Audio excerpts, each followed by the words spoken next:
هذه الشيلة إهداء من أم العروسة وأخواتها إلى العروس هدى.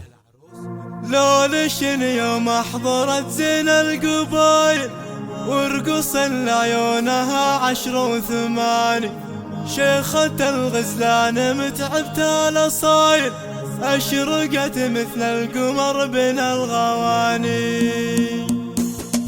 أقبلت عروسنا والشك زايد بالبخور وبالعطور وبالتهاني، جاتهم هداة بختار وتمايل كل خطوة في شموخ وفي تفاني. ليش يوم أحضرت زين القبايل وارقص لعيونها 10 و8، شيخة الغزلان متعبة الأصايل أشرقت مثل القمر بين الغواني. الخشم والعين والمبسم هواي والدلع والحسن فيها شي ثاني، ترفتم بالزين تعطيك الدلايل كأنها وردة من الأغصان باي. بنت ابوها الحرة كسب الجمايل صنها الكريم ولن قدر وجاي، اخوانها بفعلها النماس طايل عبد الرحمن ريف العرب طيب المجاني، امها تركية بنت اهل الفعايل ام عبد الرحمن ما يغيرها الزمان. والخوالو نعم دربنا الخصايل لابت المجلاد وعز الكل عاني، ربعها الشعراء مشعلة الفتايل والفخر والطيب في كل شعطاني. عبد الاله اوصيك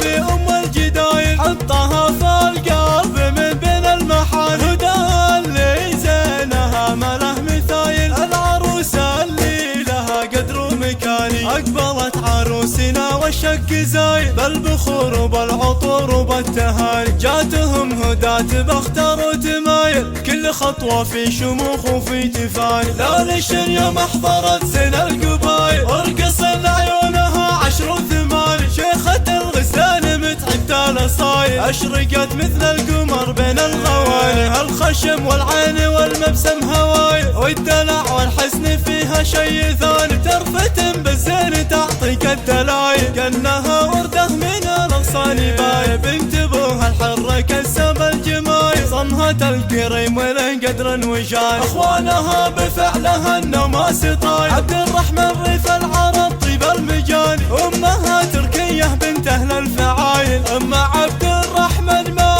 يغيرها الزمان. والخوالو نعم دربنا الخصايل لابت المجلاد وعز الكل عاني، ربعها الشعراء مشعلة الفتايل والفخر والطيب في كل شعطاني. عبد الاله اوصيك في ام الجدايل حطها في القلب من بين المحال، هداها اللي زينها ما له مثايل العروسة اللي لها قدر ومكاني.